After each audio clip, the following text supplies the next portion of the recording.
Everyone, कैसे हैं आप लोग सभी के सभी। एक बार फिर से आप सभी का स्वागत है आपके अपने YouTube चैनल विजन बैंकिंग पे। उम्मीद है सभी अपने घर में सेफ होंगे, सुरक्षित होंगे और आप सभी की तैयारी बहुत ही शानदार तरीके से चल रही होगी। इस सेशन में आपके साथ डिस्कस कर रहे होंगे how to score 90 plus marks in SBI clerk 2023 prelims examination. आप सभी को पता है आपका जो अपकमिंग एग्जामिनेशन प्रीलिम्स का है वो SBI क्लर्क 2023 है और आप सभी अपनी तैयारी बिल्कुल जोश के साथ जुड़ चुके हो। तो इस सेशन में आपके साथ डिस्कस करेंगे कि कैसे आप 90 प्लस तक स्कोर कर सकते हो। Even I scored 92.5 marks in SBI clerk 2021 examination. तो मैं आपको एक प्रॉपर गाइडेंस दे सकता हूं कि प्रीलिम्स में आपकी स्ट्रेटेजी किस तरीके की होनी चाहिए, सब्जेक्ट वाइज स्ट्रेटेजी किस तरीके की होनी चाहिए कि आप भी 90 या उससे ऊपर अपना स्कोर कर सकते हो। और अगर आपने किसी भी स्टेट से फॉर्म फिल किया है और आपका स्कोर अगर 90s में जा रहा है तो you are in safer side. आपको कोई टेंशन की जरूरत नहीं है आपकी प्रिलिमिनरी एग्जामिनेशन की, आपको मेंस पे कंप्लीटली फोकस करना है। ठीक है, अगर आप पिछले 2-3 साल से ट्रेंड चेक करोगे ना तो पिछले साल के कंपैरिजन में अगर इस बार चेक करोगे जो भी आपके क्लरिकल एग्जाम हुए, RRB असिस्टेंट हुआ आपका IBPS क्लर्क हुआ जिनके रिजल्ट्स डिक्लेयर हो चुके हैं, RBI असिस्टेंट भी हुए बट अभी रिजल्ट नहीं आया, तो इन दोनों के रिजल्ट्स आ चुके हैं। आपने ट्रेंड कट ऑफ ट्रेंड में क्या देखा कि डेफिनेटली ग्रोथ देखने को मिल रही है पिछले साल के कंपैरिजन में। हर स्टेट में आपको कहीं ना कहीं वैकेंसीज जहां पे ज्यादा थी उसको हटा दो तो कहीं ना कहीं कट ऑफ पे ट्रेंड दिख रहा है कि कट ऑफ हर साल बढ़ता है। और उसके पीछे 2 रीजन है, एक तो कॉम्पिटिशन भी आपको उस लेवल पे जा रहा है, दूसरा जो क्लरिकल में लेवल ऑफ डिफिकल्टीज होती है ना बहुत इजी आने लगे क्वेश्चंस की लेवल बहुत इजी आ गया। अभी आपने RBI असिस्टेंट का पेपर दिया होगा, आपने देखा कि रीडिंग कॉम्प्रिहेंशन क्या था, एक स्टोरी बेस्ड सिर्फ थी, एक स्टोरी था। मतलब कोई सा भी बच्चा एक बार पढ़ लेगा ना, दोबारा उसको अपनी RC पढ़ने की जरूरत नहीं थी, सारे क्वेश्चन बिना दोबारा RC पढ़े बन रहा था। तो लेवल ऑफ क्वेश्चन की डिफिकल्टी कम हो गई है। कॉम्पिटिशन, सही बात है, कॉम्पिटिशन भी बहुत टॉप नॉच चल रहा है, तो इसी वजह से आपके कॉम्पिटिशन की वजह से कट ऑफ आपका ऊपर जा रहा है। तो अगर हम 90s के रेंज में अपने आप को देख रहे हैं तो डेफिनेटली आप किसी भी स्टेट से, हर स्टेट में आप सेफ हो। ठीक है, तो एक एक करके स्ट्रैटेजी देखेंगे कि किस सेक्शन में कैसे स्कोर करना है, क्वांटिटेटिव एप्टीट्यूड का क्या लेना है, रीजनिंग का क्या लेना है, इंग्लिश का किस तरीके से देखना है। और एक चीज और जो चेंजेस देखने को मिल रही है, आपने लास्ट ईयर क्या देखा था कि SBI क्लर्क में चेंज आया था। पहले इंग्लिश का सेक्शन पहले होता था बट लास्ट ईयर क्या होता है इंग्लिश सबसे एंड में था। तो मेजरली बच्चे जिनका इंग्लिश वीक है उनके लिए एक प्लस पॉइंट बन के बाहर आ गया, क्योंकि हमारे पास क्या होता था जिनका इंग्लिश वीक है ना वो पहले इंग्लिश अटेम्प्ट करते थे, उनको आइडिया नहीं होता था कि अपनी एक्यूरेसी कितनी परसेंट है। कितने ऐसे स्टूडेंट मुझे जरा कमेंट सेक्शन में बताना कि आपको भी नहीं पता था कि इंग्लिश में आपकी एक्यूरेसी कितनी है। हमें क्वांट और रीजनिंग में पता है कि अगर मैंने क्वांट में 32 बनाया ना तो मेरे 32 सही है। हमें पता है कि रीजनिंग में मैंने अगर 31 बनाया ना तो एक मेरा वहां पे गलत हो गया, लेकिन इंग्लिश में ये श्योरिटी हमें नहीं मिल पाती है। तो लास्ट ईयर से SBI क्लर्क में एक प्लस पॉइंट उन सभी स्टूडेंट्स के लिए हो गया जिनका इंग्लिश वीक था कि पहले आपको क्वांट का आ रहा है, फिर रीजनिंग का आ रहा है और फिर आपके पास इंग्लिश का सेक्शन ओपन हो रहा है। दैट मींस आपको रिस्क लेने की जरूरत नहीं है। अगर मान लो आपने क्वांट में 34 अटेम्प्ट कर दिए, इंग्लिश में और रीजनिंग में आपने 33 अटेम्प्ट कर दिए, मतलब 77 आपके अटेम्प्ट हो गए। अब आपको पता है कि 77 में कितनी सही कितनी गलत, वो चीज आपको आइडिया, तो आप उस अकॉर्डिंग आप इंग्लिश में अटेम्प्ट करोगे। अगर आपको लगता है कि 15 मेरे सही है अब मेरे को नहीं बना, तो आप रुक जाओगे वहीं पे, क्योंकि आपने देख लिया कि भैया 92 तक तो मैं पहुंच ही गया हूं। सॉरी 77 इधर से, सॉरी 70 थे ना तो 3 इधर, 67 प्लस का 15, 82। अगर आपको लग रहा है 82 भी आपके 100% सही है तो भी आप रुक जाओगे। बट पहले ये नहीं हमें पता होता कि रीजनिंग का सेक्शन कैसा आएगा, क्वांट का सेक्शन कैसा आएगा, तो हम एक सेफर साइड ज्यादा अटेम्प्ट करके चलते थे इंग्लिश में। ठीक है, तो एक प्लस पॉइंट है कि इस बार पहले रीजनिंग क्वांट इंग्लिश इस तरीके से आपकी सीक्वेंस आ रही है, तो प्लस पॉइंट ये सभी के लिए। ठीक है, तो अब एक एक करके सेक्शन वाइज देखते हैं कि क्वांट में आपको क्या करना है, रीजनिंग में क्या करना है, इंग्लिश में क्या करना है, कहां से पिक एंड चूज क्वेश्चन को करना है, कौन से क्वेश्चन को अटेम्प्ट पहले करना है। और ये चीजें आप डायरेक्ट एग्जाम में जाके इंप्लीमेंट करने की मत सोचना, ये आज से आपको, आज कितनी तारीख है, आज 10 तारीख है, अभी भी अगर मैं 5 जनवरी का भी पेपर कंसिडर करूं तो 25-26 दिन आपके पास है। तो अगर डेली का भी एक मॉक टेस्ट कवर करोगे, 26 मॉक टेस्ट में आप आसानी से पहुंच सकते हो 90 तक। मैं बोलो 26 की नहीं, आप 5-6 मॉक टेस्ट प्रैक्टिस करके देखो, अगर आपके कॉन्सेप्ट सही है तो आप आराम से 90 प्लस तक स्कोर करोगे हर एक मॉक टेस्ट में।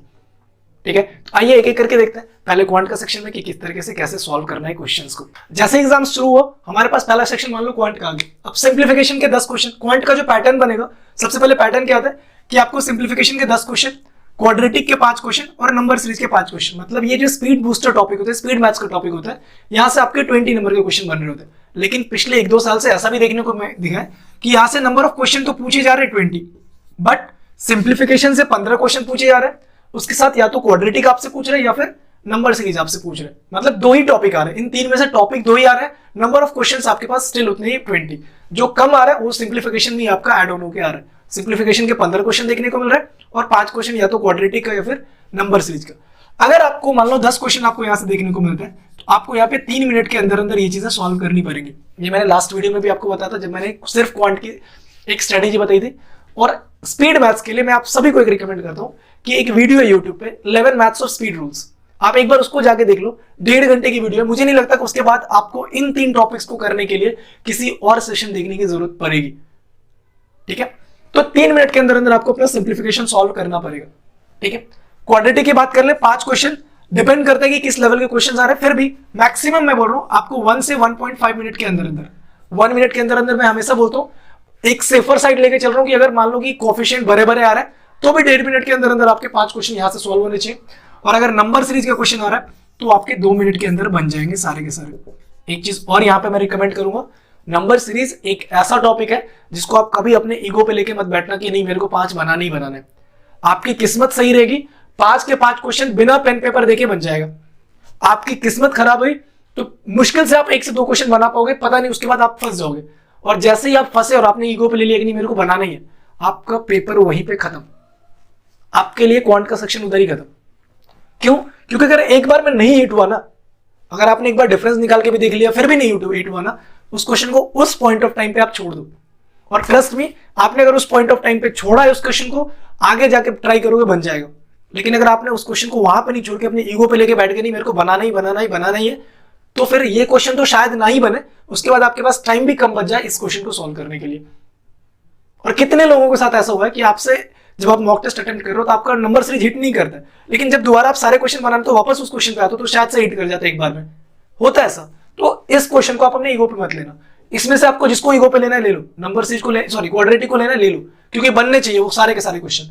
सिंप्लीफिकेशन लेना है ईगो पे ले लो, क्योंकि ये दोनों आपकी कंप्लीटली प्रैक्टिस पे डिपेंड है। अगर इसके फैक्टर नहीं निकल रहे मतलब आपकी प्रैक्टिस में कमी है। अगर यहाँ पे आपसे सिंप्लीफाई नहीं हो रहा है, मल्टीप्लाई आपको नहीं समझ में आ रहा है कि 15 को 18 से मल्टीप्लाई 270 होता है, तो वो आपकी प्रैक्टिस में कमी है। लेकिन अगर इसका लॉजिक हिट नहीं कर रहा ना, कोई इससे बड़ी बात नहीं है, हो सकता है कि नहीं करेगा आपसे हिट, समझ रहे हो? तो इसको इतना ईगो पे बनते देना। डीआई मुझे लगता है कि क्लरिकल लेवल में सबसे आसान लेवल पे आपका डीआई पूछा जाता है। ये ऐसे क्वेश्चन है जो क्वेश्चन भी वहीं पे गिवन है, आंसर भी वहीं पे गिवन है, बस आपको ढूंढना है सारी चीजें। परसेंटेज, एवरेज और रेशियो तो आता है, इतना आता है, क्वेश्चन भी लिखा हुआ है, आंसर भी लिखा हुआ है, बस आपको इन सब के ढूंढना है कि परसेंटेज को कैसे ढूंढना है, रेशियो को कैसे ढूंढना है और एवरेज को कैसे ढूंढना है। तो 2 मिनट के अंदर अंदर आप आराम से सॉल्व कर लोगे। अब कोई सा भी चार्ट आ जाए देख के घबराना मत, पाई चार्ट भी दे देगा, आपका टेबल आ जाएगा, आपका बार ग्राफ आ जाएगा, ये बेसिकली यही आएगा और इससे ज्यादा नहीं आएगा। ठीक है, डबल पाई चार्ट नहीं आता है, आपका बार के साथ कैस्लेट नहीं आएगा। कैस्लेट भी अगर कैस्लेट आया भी तो अकेले आएगा, और इतना इजी लेवल पे कैस्लेट होगा कि आप बोलोगे यार इससे अच्छा तो बार से अच्छा तो कैस्लेट दिख रहा है मेरे को। ठीक है, अब एक चीज बताओ, जब मैं यहाँ पे टाइम को पूरा देख रहा हूं तो 3 मिनट मैंने यहाँ पे दे दिया, 1 मिनट मैंने यहाँ पे दिया, 2 मिनट मैंने यहाँ पे दिया, दैट मीन्स मैंने अपने 6 मिनट में 20 क्वेश्चन को सॉल्व कर लिया। ठीक है, अगले 2 मिनट मैंने दिया तो 8 मिनट में 25 क्वेश्चन सॉल्व हो गए।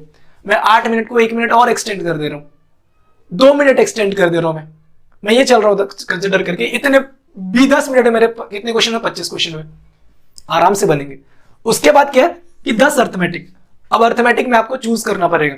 जब आप मॉक टेस्ट अटेम्प्ट कर रहे थे, जब आप प्रैक्टिस कर रहे हो तो आपको आइडिया है कि आप नंबर सीरीज आप टाइम एंड वर्क पहले बना रहे हो, आप पार्टनरशिप पहले बना रहे हो, आप रेशियो बना रहे हो, आप कंपाउंड इंटरेस्ट बना रहे हो, आप टाइम स्पीड एंड डिस्टेंस बना रहे हो, आप प्रोबेबिलिटी बना रहे हो। आपसे कौन सा अर्थमेटिक का क्वेश्चन, कौन से टॉपिक का क्वेश्चन सबसे पहले बन रहा था, आप पहले उसी को चूज करो। मैं ये नहीं बोल रहा कि बाकी को मत करो, मैंने बोला पहले उसी को चूज करो। क्यों? क्योंकि अगर मान लो 6 टॉपिक ऐसे थे तो उन 6 टॉपिक्स को 6 क्वेश्चन को बनाने में आपके मैक्सिमम 5 मिनट में कंप्लीट हो जाएगा। 1 लीनियर क्वेश्चंस होते हैं। अभी मैं प्रैक्टिस करवा रहा हूं ना आपकी अनअकैडमी पे स्पेशल क्लासेस में करवा रहा हूं, डिस्क्रिप्शन बॉक्स में अगली क्लास का लिंक भी मैं पिन कर दूंगा आपके साथ। उसमें देखना कि 1 लाइन का क्वेश्चन होता है, 10 में से 5 क्वेश्चन आप बिना पेन पेपर के बनाते हो, तो वहां पे भी आप सॉल्व कर सकते हो। ठीक है, अब जब आपने 6 क्वेश्चन बना लिए 5 मिनट में, मतलब अगले 4 क्वेश्चन के लिए आपके पास 5 मिनट का टाइम है। मैं बहुत कंडीशन ऐसा ले रहा हूं कि 4 में से 2 क्वेश्चन नहीं बनेगा, डिफिकल्ट आ गया, आपको पैटर्न ही नहीं पता है, तो जो 2 क्वेश्चन बचे हुए हैं ना उसको आप एक्स वाई जेड मान के भी बनाओगे, वेरिएबल मान के भी बनाओगे ना, तो भी वो 4 मिनट के अंदर 2 क्वेश्चन सॉल्व हो जाएंगे। मतलब आप 33 क्वेश्चन तक पहुंच सकते हो। बहुत डिफिकल्ट पेपर आया तो अगर मान लो कि किस्मत खराब, इससे भी ज्यादा किस्मत क्या खराब हो सकती है कि 4 में से 1 क्वेश्चन बनेगा, फिर भी कितने अटेम्प्ट हो गए? 32 अटेम्प्ट हो गए। 32 attempt is not the bad attempt. समझ में आ रही है? बट क्लर्क का लेवल ऐसा होता है आप आराम से 35 बनाओगे। ठीक है। तो इस तरीके से आपको अपनी क्वांट पे रिवीजन करना है, क्वांट की प्रिपरेशन करनी है। क्वांट में जब आप मॉक टेस्ट अटेम्प्ट कर रहे हो, जब आप एग्जाम में बैठोगे, मेक श्योर आप इसी पैटर्न के साथ जाओगे। मैं आपकी गारंटी ले रहा हूं कि आपकी 35 में से 32 प्लस नंबर डेफिनेटली आ रहे होंगे, एक्यूरेसी के साथ आ रहे होंगे। ठीक है, बशर्ते आपका कॉन्सेप्ट क्लियर होना चाहिए। कॉन्सेप्ट तो और कोई आपको क्लियर नहीं कराएगा, कॉन्सेप्ट क्लियर आपकी प्रैक्टिस करवाएगा। ठीक है, चलो नेक्स्ट सेक्शन देख लेते हैं रीजनिंग का। नेक्स्ट टॉपिक देख लेते हैं। नेक्स्ट टॉपिक आपका आ क्या रहा है, रीजनिंग का। देखो सेटिंग अरेंजमेंट और पजल से आपके 15 से 20 क्वेश्चन मिलेंगे। मोस्टली शिफ्ट में 15 क्वेश्चन देखने को मिलेगा। अगर जिसको आप बोलते हो कि बहुत डिफिकल्ट शिफ्ट आ जाता है, उसमें 20 क्वेश्चन आपको देखने को मिलेगा, 4 सेट देखने को मिलेगा। तो 15 से 20 क्वेश्चन हम एक्सपेक्ट कहां से करते हैं, सेटिंग अरेंजमेंट एंड पजल से। अभी फॉर अ सेफर साइड जो कि आपका पैटर्न उसके अकॉर्डिंग चले तो 15 क्वेश्चन आपके मेजरली देखने को मिल रहे होते हैं मोस्टली शिफ्ट में। सिलॉक्स के 5 क्वेश्चन, इनइक्वालिटी के 5 क्वेश्चन। अब देखो ये जो 10 नंबर है ना, ये आपका शफल होते रहेगा। जरूरी नहीं कि आपका सिलॉक्स इनइक्वालिटी आ जाए। सिलॉक्स के साथ हो सकता है ब्लड रिलेशन के क्वेश्चन आ जाए 3, हो सकता है कि इनइक्वालिटी के साथ आपका रैंकिंग एंड ऑर्डर के क्वेश्चन आ जाए, तो पॉसिबल है। तो ये मत सोचना कि यही दोनों आएगा ही आएगा, श्योर शॉर्ट ही है। यहाँ पे ब्लड रिलेशन, इनइक्वालिटी, ये सब भी शफल करके आ सकते हैं। मतलब 10 नंबर यहाँ से आएगा। फिर सीरीज के 5 क्वेश्चन, अल्फा न्यूमेरिक सीरीज भी हो सकती है, न्यूमेरिक सीरीज भी हो सकती है, या फिर वो 3-3 वाली जो भी होती है ना, 5 नंबर दे दिए 3-3 नंबर करके, उस तरीके की भी सीरीज हो सकती है। और 5 क्वेश्चन आपके मिसलेनियस से क्वेश्चन बनेंगे। ठीक है, जिसमें मिसलेनियस में आपका होता है कि वर्ड, कितने वर्ड बन रहे हैं, बैकवर्ड फॉरवर्ड जाओगे तो कितने आप मीनिंग, मतलब कितने ऐसे हैं कि जो सेम प्लेसेस पे हैं। आपको फिर आएगा कि इवन ऑड वाले नंबर्स आते हैं, आपका वोवेल कॉन्सोनेंट के साथ क्वेश्चन आता है, जो मिसलेनियस में क्वेश्चन बन रहे होते हैं। अब टाइमिंग बाइफरकेशन देखिए, ये जो 10 क्वेश्चन आपके बनेंगे, आपको यहाँ पे 4 मिनट के अंदर अंदर सॉल्व करना पड़ेगा। चाहे वो आपका ब्लड रिलेशन है, चाहे रैंकिंग ऑर्डर है, चाहे सिलॉक्स है, चाहे इनइक्वालिटी है, कोई सा भी टॉपिक इन 10 मिनट में आपको 10 क्वेश्चन 4 मिनट में बनाने पड़ेंगे। आपका टाइम उस लेवल पे आपको ले जाना पड़ेगा। अगर नहीं जा रहा है ना, तो एक चीज बनाओ कि आप जब 10 क्वेश्चन ले लो, यहाँ से प्रैक्टिस के लिए 10 क्वेश्चन पिक करो, टाइमर अपना 4 मिनट के साथ उल्टा लगो। 4 मिनट लगाया, 359, 358, 357। अब देखो कितने क्वेश्चन तक आप पहुंच रहे हो। डेली का हैबिट बनाओ इसको। जिस भी टॉपिक में मैं जो टाइमिंग बता रहा हूँ ना, उस टाइमिंग पे अगर आप मैच नहीं कर पा रहे हो तो अपना स्टॉप वॉच लगाओ और उसके साथ ये चीजें मैच करने की कोशिश करो। डेली प्रैक्टिस में उसको इंडिविजुअल प्रैक्टिस में लो।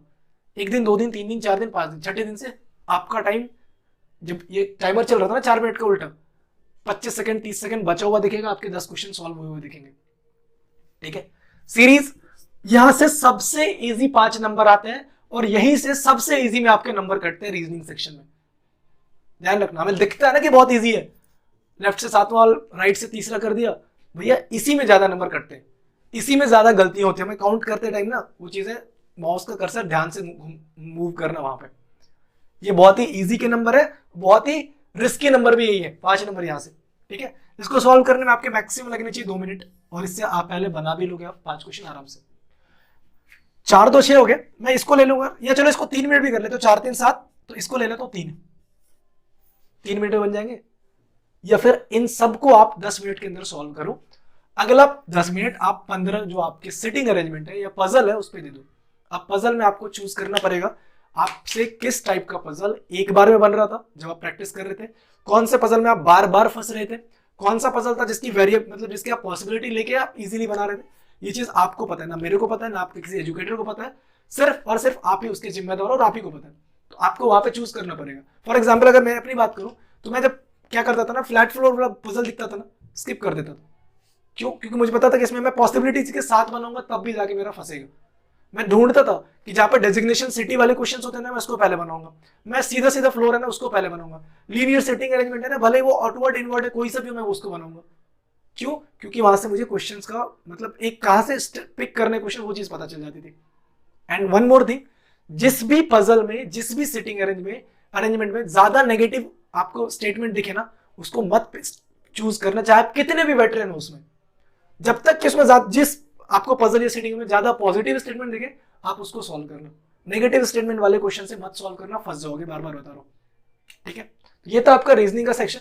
बढ़ते हैं नेक्स्ट इंग्लिश के सेक्शन की तरफ, देखते हैं कि किस तरीके से हमें सॉल्व करना है इंग्लिश का सेक्शन।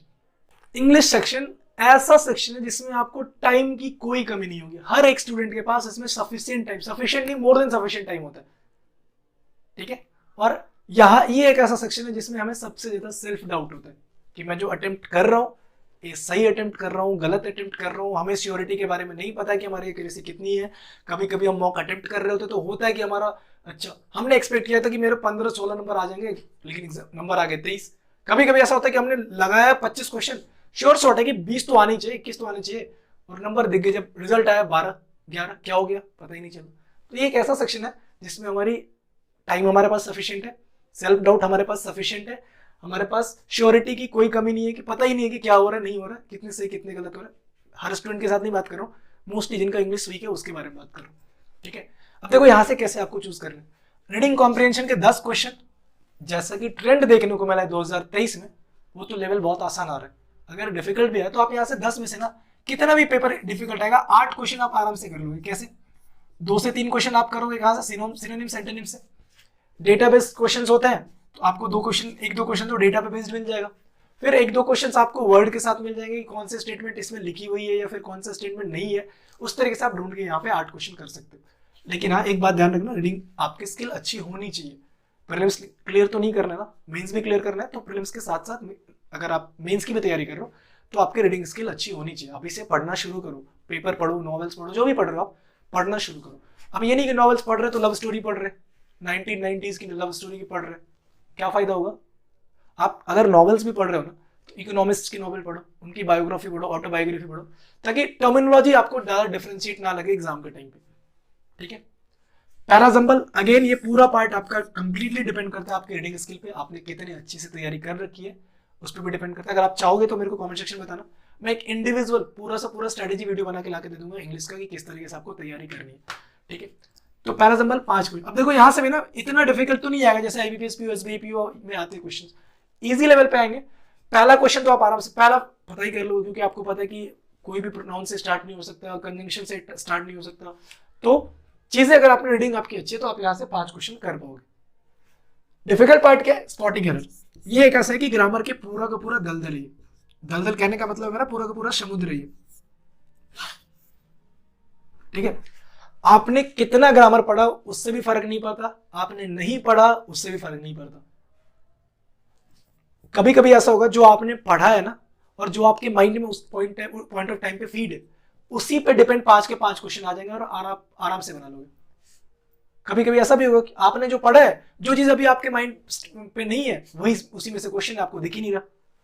और कुछ बच्चे के साथ तो ऐसा भी हो जाता है कि पढ़ा ही नहीं है ग्रामर, एरर दिख गया आर्टिकल पे, एरर दिख गया कनेक्टर्स के साथ, तो वो तो और आराम से बना लेंगे, है ना। तो ग्रामर वाला है, इसमें आप श्योरिटी नहीं ले सकते कितना आपकी ग्रामर जितनी अच्छी उतने नंबर इसमें हो सकता है। मैं अटेम्प्ट करता हूँ तो मैं मुश्किल से 1 से 2 क्वेश्चन यहाँ पे अटेम्प्ट करता हूँ, मेरे को ज्यादा यहाँ पे रिस्क नहीं लेना होता है, ठीक है। वर्ड शॉप और स्पेलिंग एरर 5 क्वेश्चन आते हैं, आपसे बनने चाहिए 5 के 5 क्वेश्चन, ठीक है। शॉपिंग एरर्स में नहीं भी बनता है तो भैया ऑप्शंस है ना, देखो ए के साथ सी मूव हो रहा है क्या, बी के साथ डी मूव हो रहा है क्या, जो भी आपके पास ऑप्शन है ऑप्शन के साथ वहां पे बनाने की कोशिश कर रहे हैं। नेक्स्ट 5 क्वेश्चन आपके मिसलेनियस आते हैं, कभी कभी आपको कॉलम वाइज देखने को मिल जाता है, पजल रिप्लेसमेंट देखने को मिल जाता है, सॉरी फ्रेजल रिप्लेसमेंट कभी कभी आपको देखने को मिल जाता है। तो ये मिसलेनियस का क्वेश्चन है। आपको आपकी रीडिंग स्किल कितनी है इंग्लिश की, अगर ओवरऑल में बात करके सीधा समझा दूं ना तो 22 क्वेश्चन आप मान के चलो कि आपकी रीडिंग पे आएगा, 7 से 8 क्वेश्चन आपकी ग्रामर वोकैबुलरी पे आएगा, 22 क्वेश्चन आपकी रीडिंग पे आ जाएगा। इसमें से भी 5-6 क्वेश्चन आ जाएंगे, 5 के 5 क्वेश्चन ये पूरा रीडिंग पे आएगा। तो 10 नंबर मान लो सेफ साइड पे कि 10 नंबर ग्रामर और वोकैब से, 20 नंबर आपकी रीडिंग स्किल से आएगी। ये थी पूरी स्ट्रेटेजी वीडियो कि आपको किस तरीके से अपना स्कोर करना है। आप मैक्सिमम 90 तक आपको लेके आना पड़ेगा अगर आप सेफ साइड पे पहुंचना चाहते हो। और एक और चीज साथ में बताना चाहूंगा, प्री प्लस मेंस की तैयारी साथ साथ करो। ये नहीं कि अभी प्री कर रहे हैं, प्री के बाद मेंस करेंगे, प्री के रिजल्ट के बाद 10 दिन का टाइम मिलेगा मेंस की एग्जाम के लिए। अब अगर आपको लगता है कि आप 10 दिन में कर सकते हो, कालिदास जी की तरह आपको भी है दिमाग, पन्ना पलटा दिमाग में फीट, फिर तो कोई बात नहीं है, फिर तो आपके करंट अफेयर्स में 35 नंबर आएंगे, सॉरी 50 के 50 नंबर आएंगे। अगर आपको लगता है कि ऐसा नहीं है तो फिर अभी से तैयारी करो, ठीक है। See you in the next session. Till then, take care. Bye bye. Thank you. Keep practicing more and more, and all the best for your upcoming examination. कैसा लगा सेशन एक बार कमेंट सेक्शन में जरूर बताना, और अगर चैनल पे new हो तो चैनल को सब्सक्राइब जरूर कर लेना, ठीक है। Bye bye guys.